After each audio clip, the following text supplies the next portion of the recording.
का देश है। अनेकों जन्मों के पुण्य जब जमा हो जाते हैं तब यह अनमोल मनुष्य शरीर मिलता है। इस शरीर द्वारा महात्माओं की खोज करनी चाहिए और जब वह मिल जाएंगे तब वह सच्चा रास्ता प्रभु प्राप्ति का बताएंगे। इस मनुष्य रूपी कपड़े में ही जीवात्मा बैठी है।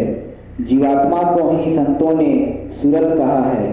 इस मनुष्य रूपी कपड़े को तुम उन्हें दे दो तो वे सारी गंदगी मन बुद्धि चित्त और अहंकार को धो देंगे। जब जीवात्मा को गंदगी धुल जाएगी तब वह निर्मल हो जाएगी। यह देश जिसमें तुम रह रहे हो वह काल और कर्मों का देश है। काल के नियम के खिलाफ जो जो कर्म तुम करोगे उसके अनुसार ही तुम्हें फल मिलेगा। यह तुम्हारा घर नहीं है, यह परदेश है। दोनों आंखों के पीछे सूरत बैठी है। जहां से रास्ता गया है वह बहुत सीधा रास्ता है, सीधी सड़क है जिस पर चल करके तुम अपने निज घर में पहुंच जाओगे। तुम यहाँ के रहने वाले नहीं हो। तुम्हारा घर बहुत दूर है जो पिंड अंड और ब्रह्मांड के परे है। सच्चा सुख और सच्ची शांति तुम्हें अपने घर में ही मिलेगी।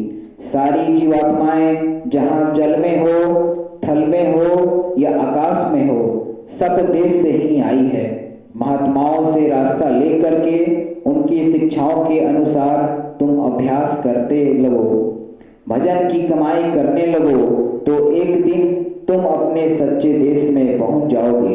वहां न रोना है, न धोना है, न दुख है, न बीमारी है, न झगड़े झंझट है और न वहां काल जा सकता है। पवित्र चिंतन से काम होगा। जब तक मन काम क्रोध में फंसा रहेगा तब तक चाहे ब्रह्मा विष्णु महेश ही हो, ब्रह्म को नहीं पा सकेंगे। मंदिर हमारा गंदा है, आंख और कान भी गंदे हैं। लोग गंदगी से चाहते हैं कि भगवान हमें मिल जाए। यह सब झूठी बात है। आपको मेहनत और अमल करना है। मन को ईश्वर चिंतन के समय इन तत्वों से खींचकर अलग करो।